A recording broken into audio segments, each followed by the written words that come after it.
Dahil sa pagkamatay ni Clarice, unti-unting nalugi ang kumpanya ng daddy niya hanggang sa tuluyan ng mabankrupt. Nagkahiwa-hiwalay sila Glendale ng trabaho dahil doon.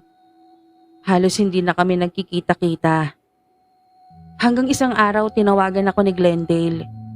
Nagulat ako sa ibinalita niya. Nakakulong si May. Pinuntahan ko agad siya at andun na sila Glendale pagkarating ko. Nagnakaw si May sa isang grocery. Hindi siya sumasagot kila Glendale at pagkakita niya sa akin, tinakpan niya ang mukha niya. Bakit, May? Mahinahon kong tanong. Hindi niya rin ako sinasagot. Kaya binalingan ko yung may-ari ng grocery na pinagnakawan niya. Tinanong ko kung anong mga ninakaw ni May. Puro pagkain, ma'am. Sagot niya. Tapos pinakita naman sa akin ng babaeng pulis. Nanghina ako sa nakita. Puro nga pagkain. Dilata, noodles, biskwit. May bigas pa. At nakalagay pa sa may basket. Itinakbo na lang daw bigla ni May palabas ng grocery yung mga yun. Ayoko nang magkaso, ma'am, nung nalaman ko na yan ang ninakaw niya. Kung ako nga lang nandun at hindi itong anak ko, hindi na to aabot dito. Ibibigay ko na lang sa kanya. Naaawa ako eh. Nahalata ko nga agad na gutom siya. Sabi ulit ng may-ari. Tumango na lang ako ng tumango. Hindi ko magawang magsalita. Baka kasi maiyak ako. Binayaran ko na lang yung laman ng basket kahit ayaw niya. Akala ko nga tatanggapin niya eh. Pero pagkaabot niya, ibinigay niya rin kay May. Pag naubos yung mga unang binili mo, ito na ang pangbayad mo ha. Sabi pa nung may-ari sa kanya. Inuwi namin si May sa bahay ko. Dahil nalaman namin sa mga kapitbahay nila na pinalaya siya ng nanay niya nung nawalan siya ng trabaho. Nagpalaboy-laboy lang siya. Gamit ang konting ipon, nakaligo siya sa mga public restroom na nagkalat sa bayan. Gusto kong sabunutan si May dahil nagsinungaling siya.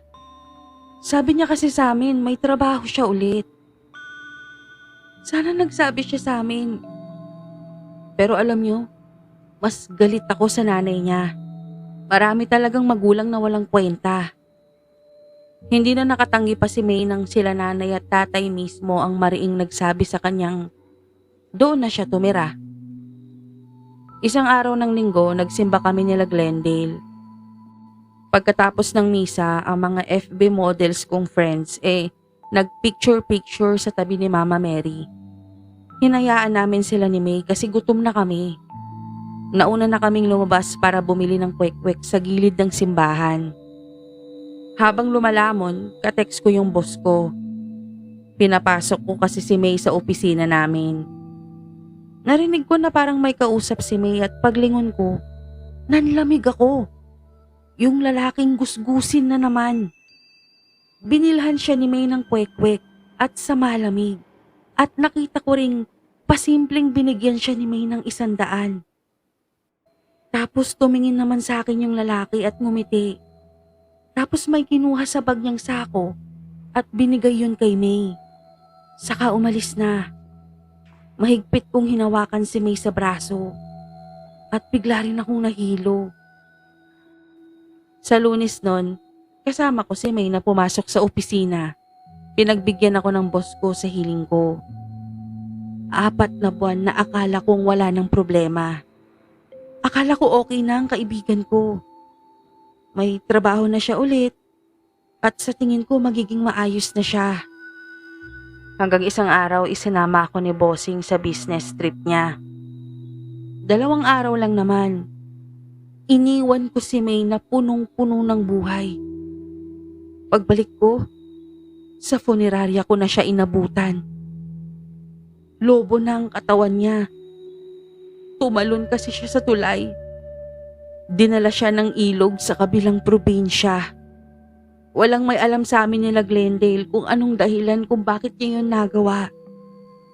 Pero syempre hindi na siya sasagot pa. Nang mga panahong mangyari to, Hindi tinatanggap ng simbahang Katoliko ang mga taong nagpakamatay. Pero may isang pare ang nagmabuting loob na bigyan siya ng misa. Sa bahay namin ang burol niya. Sa huling gabi, dumating ang mga kaopisina namin at dala nila ang mga gamit ni May.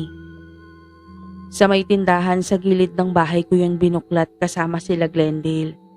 At doon namin nalaman ng maaaring dahilan kung bakit siya nagpakamatay. HIV positive siya. Dadalawang buwan pa lang niya nalaman. Tapos tinawag ako ni nanay. May naghahanap daw sa akin. Nagulat ako nung makita yung may-ari ng grocery. Hilam ng luha ang mga mata niya. Pag day off niya nasa grocery siya, sinasamahan niya ako doon. Sabi niya pangbawi sa nagawa niya. Nung nakaraang linggo binigay niya sa akin to. Inabot niya sa akin ng isang ampaw na may kalakihan. Ibigay ko raw sa'yo matapos ang isang linggo. Ang mahigpit na bilin pa nga niya sa akin. Huwag ko raw kukusutin o mumultuhin niya ako. Mapakla siyang tumawa. Alam mo na ba ang dahilan? Tanong niya paglipas ng ilang sandali. Tumango ako at sinabi ko sa kanya at tumango din siya sa akin. Hindi talaga totoo yung sinabi kong kaya hindi ko siya kakasuhan dahil mukha siyang gutom. Bago niya magawa yung sa grocery, madalas ko siyang nakikita doon sa tapat ng mini-stop. Para naman akong sinaksak sa puso. Kasi yung mini-stop, kilala yung red light district sa amin. Siya yung babaeng anak na hindi ako nagkaroon, Tina. Sana nagsabi siya, di ba? Di ba may mga gamot na ngayon para mapatulog yung virus? Tanong niya. Tumango lang ako at nagpaalam na.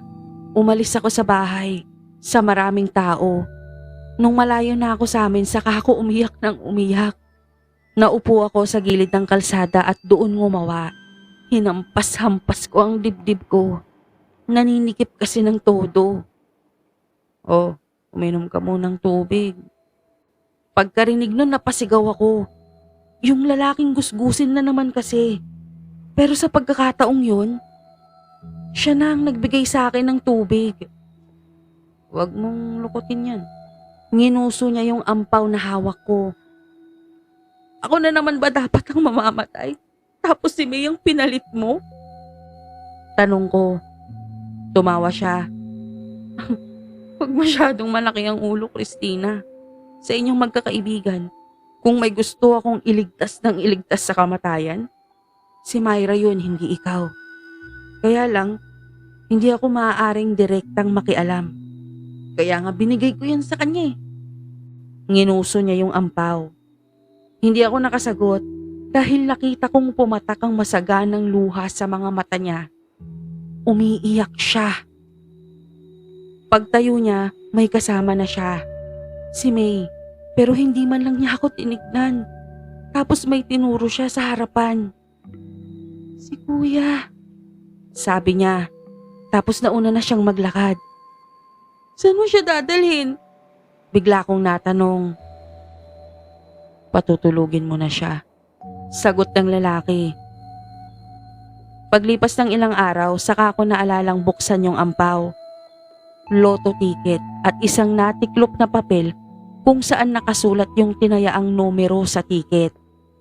Grand Lotto. At nag-iisang tumama si May. Hinati ko yung pera sa amin nila Glendale, yung may-ari ng grocery, at kahit ayaw ko, sa nanay ni May. Yung iba dinonate ko sa mga grupo na ang sinusuportahan ng mga HIV positive at mga batang lansangan. Saka ko na ulit nakita yung gusgusing lalaki. Noong malapit ng mamatay, si nanay.